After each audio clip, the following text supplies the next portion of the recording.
नमस्कार दोस्तों, स्वागत करता हूँ आप सभी का हमारे चैनल में। दोस्तों, आज मैं आपके लिए टॉपिक लेके आया हूँ, वो है हिस्ट्री का टॉपिक। बहुत ही ज़्यादा इम्पोर्टेंट टॉपिक है और टॉपिक का नाम है संगम काल क्या है? संगम काल के प्रमुख राजवंश कौन थे? और राज्यों के जो उत्थान हुए हैं, उनके प्रमुख पहलू कौन से हैं? तो दोस्तों, शुरू करते हैं आज का टॉपिक संगम काल। तो सबसे पहले हम इसमें परिचय लिखेंगे संगम काल का। संगम काल दक्षिण भारत के प्राचीन इतिहास का एक कालखंड है जो लगभग तीसरी शताब्दी ईसा पूर्व से तीसरी शताब्दी ईस्वी तक फैला हुआ है।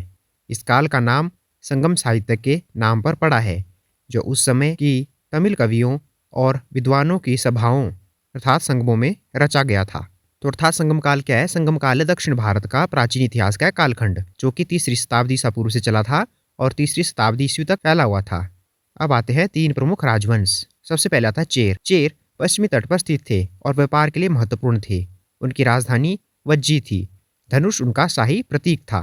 चोल। चोल कावेरी नदी के डेल्टा क्षेत्र में केंद्रित थे और अपनी कृषि समृद्धि के लिए जाने जाते थे। उरैयूर और बाद में कावेरी पट्टनम उनकी प्रमुख राजधानियां थी। बाघ उनका शाही प्रतीक था। और जो अगला राजवंश है वह पांड्य। दक्षिणी तमिलनाडु में मदुरई के आसपास स्थित थे। वे शिक्षा और साहित्य के संरक्षक थे। मछली उनका शाही प्रतीक था। संगम काल में इन तीनों राजवंशों के बीच अक्सर सत्ता के लिए संघर्ष होता रहता था, लेकिन उनके बीच सांस्कृतिक और व्यापारिक संबंध भी मौजूद थे। इस काल ने दक्षिण भारतीय इतिहास की नींव रखी और बाद के राजवंशों के लिए एक महत्वपूर्ण आधार तैयार किया। तो दोस्तों, अब देखते हैं इन राज्यों के उत्थान के प्रमुख पहलू क्या हैं। सबसे पहला पॉइंट है इसमें प्रारंभिक अवस्था।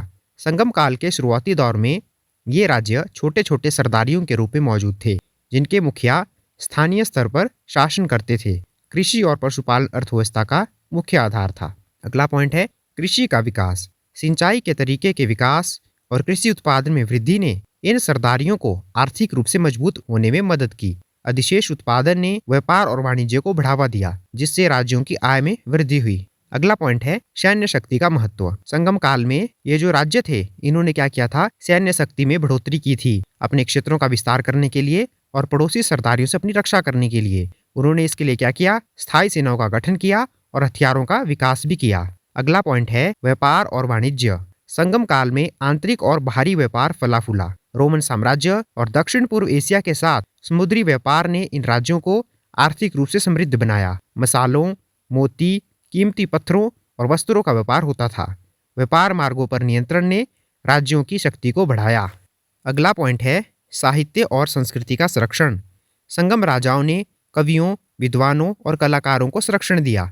संगमों अर्थात जो विद्वानों की सभाएं हैं, उनका आयोजन साहित्यिक और बौद्धिक गतिविधियों का केंद्र था। इस संरक्षण ने एक विशिष्ट तमिल पहचान और संस्कृति के विकास में योगदान दिया, जिसने राज्यों की एकता और गौरव को बढ़ाया। अगला पॉइंट है वंशानुगत शासन। धीरे धीरे सरदारियों ने वंशानुगत राजतंत्रों का रूप ले लिया। राजा सर्वोच्च शासक होता था और शासन में महत्वपूर्ण भूमिका निभाता था। राजकुमारों को प्रशासन तथा सैन्य मामलों में प्रशिक्षित किया जाता था। अब आता है वैवाहिक संबंध। पड़ोसी राज्यों के साथ वैवाहिक संबंधों ने राजनीतिक स्थिरता और गठबंधन बनाने में मदद की, जिससे राज्यों की शक्ति और प्रभाव क्षेत्र में वृद्धि हुई। अगला पॉइंट है प्रशासनिक व्यवस्था। हालांकि प्रारंभिक अवस्था में प्रशासनिक व्यवस्था सरल थी, लेकिन समय के साथ राजाओं ने अपने शासन को सुव्यवस्थित करने के लिए अधिकारियों और मंत्रियों की नियुक्ति करना शुरू कर दिया। राजस्व संग्रह और न्याय प्रशासन के लिए व्यवस्थाएं विकसित की गई। तो दोस्तों, यहाँ पर हमने राज्यों के उत्थान के जो प्रमुख पहलू थे यह भी पढ़े। इसमें हमने पढ़ा कि जो प्रारंभिक अवस्था थी उसमें क्या होता था, जो राज्य होते थे वो छोटे छोटे सरदारियों के रूप में मौजूद थे और यह जो थे अपने जीवन के लिए कृषि और पशुपालन पर आधारित थे। लेकिन धीरे धीरे जब उन्होंने सिंचाई के तरीके सीखे, कृषि का विकास किया, तो उससे बाद क्या किया जाने लगा? अधिक उत्पादन किया जाने लगा और अधिक उत्पादन जब हुआ तो उन्हें व्यापार और वाणिज्य को बढ़ावा दिया और उनसे उनके राज्यों की आय बढ़ी। उसके बाद उन्होंने क्या किया?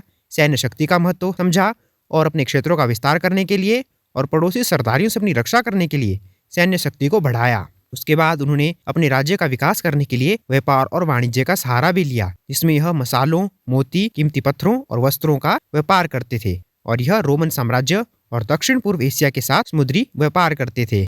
और अपने राज्यों के उत्थान के लिए इन्होंने क्या किया? इन्होंने कवियों, विद्वानों और कलाकारों को संरक्षण दिया, जिसकी वजह से इन्होंने अपने साहित्य का निर्माण किया और धीरे धीरे यह क्या करने लगे, वंशानुगत शासन करने लगे। पड़ोसी राज्यों के साथ वैवाहिक संबंध बनाकर भी इन्होंने राजनीतिक स्थिरता प्राप्त की और अपनी प्रशासनिक व्यवस्था को सुगम बनाने के लिए इन्होंने अधिकारी और मंत्रियों की नियुक्ति करना शुरू कर दिया था। तो दोस्तों, इन सभी कारणों की वजह से राज्यों का उत्थान हुआ था। तो दोस्तों, यह था हमारा आज का टॉपिक, संगम काल क्या है, संगम काल के प्रमुख राजवंश क्या है और राज्यों के उत्थान के प्रमुख पहलू क्या हैं।